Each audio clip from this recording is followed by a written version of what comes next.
France, les conséquences des élections régionales à gauche. D'abord, la réponse de l'exécutif se fera sur le terrain de l'emploi. Manuel Valls annonce la mise en place rapide de nouvelles mesures au mois de janvier pour lutter contre le chômage. Le PS qui réunit d'ailleurs son bureau national ce matin. Océane Nicole.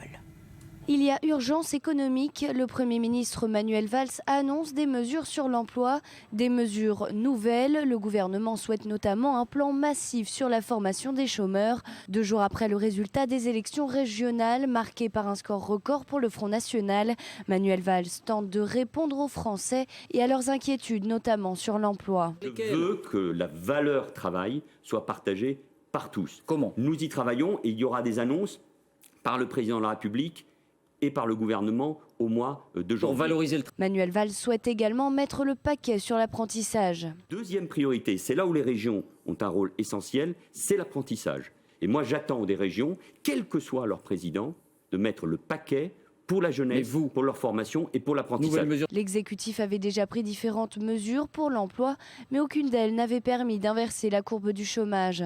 La promesse phare de François Hollande a été jusqu'alors sans cesse repoussée et le président français l'avait annoncé dès son investiture. Pas de second mandat si cette promesse n'est pas honorée. Le temps est donc compté. Il faut aller vite et ces mesures seront prêtes au mois de janvier. Et je veux encourager l'emploi sous toutes ses formes. Je pense notamment aux emplois de service. Il y a une loi qui vient d'être votée, celle qui concerne le grand âge. C'est un gisement d'emplois extraordinaire, comme dans la santé, comme dans le logement. Ce mardi, le Parti socialiste se réunit pour parler de ces mesures, mais aussi pour déterminer le sort de Claude Barthelone. Grand perdant de la région Île-de-France, les députés socialistes décideront ce mardi s'il garde ses fonctions de président de l'Assemblée nationale. Voilà, alors sur le fond, le PS ne change donc ni de cap, ni de gouvernement. Au contraire, il renforce sa ligne d'avant les élections régionales. Dror, est-ce la réponse tout d'abord que les Français attendent? Et puis, est-ce que ça va suffire à sortir le gouvernement et le Parti socialiste de son marasme? Écoutez, on parler d'un score peut-être moins cinglant que prévu pour le PS, mais tout de même 5 régions seulement sur 13, ça reste un échec. Ça reste un échec électoral. Et il faut le souligner. D'ailleurs, certains évoquent au sein même du Parti socialiste l'éventualité d'un changement de nom.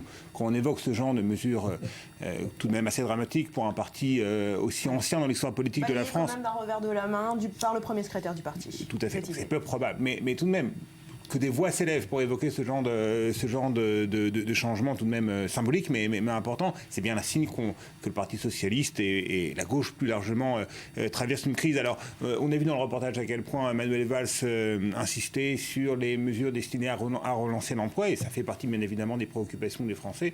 Mais si tant de gens se sont abstenus d'une part et d'autre part ont voté pour le Front National, c'est pas uniquement pour des questions sociales et économiques. Et d'ailleurs, Valls a eu cette phrase importante: notre gouvernement est totalement mobilisé face à l'urgence de lutter contre le terrorisme et face à l'urgence de lutter contre le chômage. Contre le terrorisme et après contre le chômage, c'est pas un hasard. Est-ce que ces mesures vont être facilement mises en place parce qu'on le sait, idéologiquement, la gauche est quand même très divisée? Oui, alors que le premier secrétaire du Parti socialiste, Jean-Christophe Cambadélis, prône une espèce de grand rassemblement populaire qui pourrait fédérer en fait le PS et les autres partis de gauche, et que Cécile Duflot, l'ancienne ministre écologiste, prône une coalition de transformation. C'est une nouvelle invention de la part de Cécile Duflot, alors que la gauche a fait la preuve de son inefficacité électorale, justement lorsqu'elle est unie.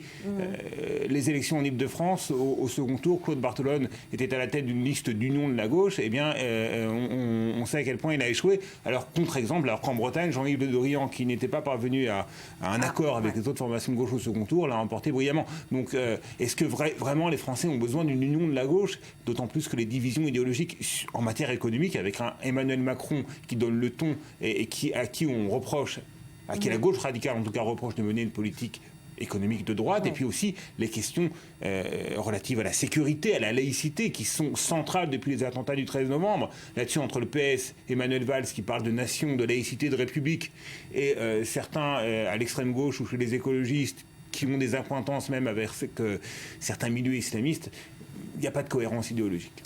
Alors, l'agenda politique de la journée, c'est le PS, on l'a dit, qui réunit son bureau national. Ce matin, un vote est attendu autour du sort de Claude Barthelone, qui a donc perdu en Ile-de-France, mais la procédure est formelle. Il est plus ou moins assuré de retrouver le perchoir. Oui, on imagine mal que Claude Barthelone puisse être désavoué et qu'il soit contraint de quitter la présidence de l'Assemblée nationale. Ça semble très peu probable. On a un petit peu l'impression qu'il y avait un petit peu un effet d'annonce lorsque Barthelone a remis son poste de président de l'Assemblée nationale en cause après son échec électoral. Merci pour ces précisions.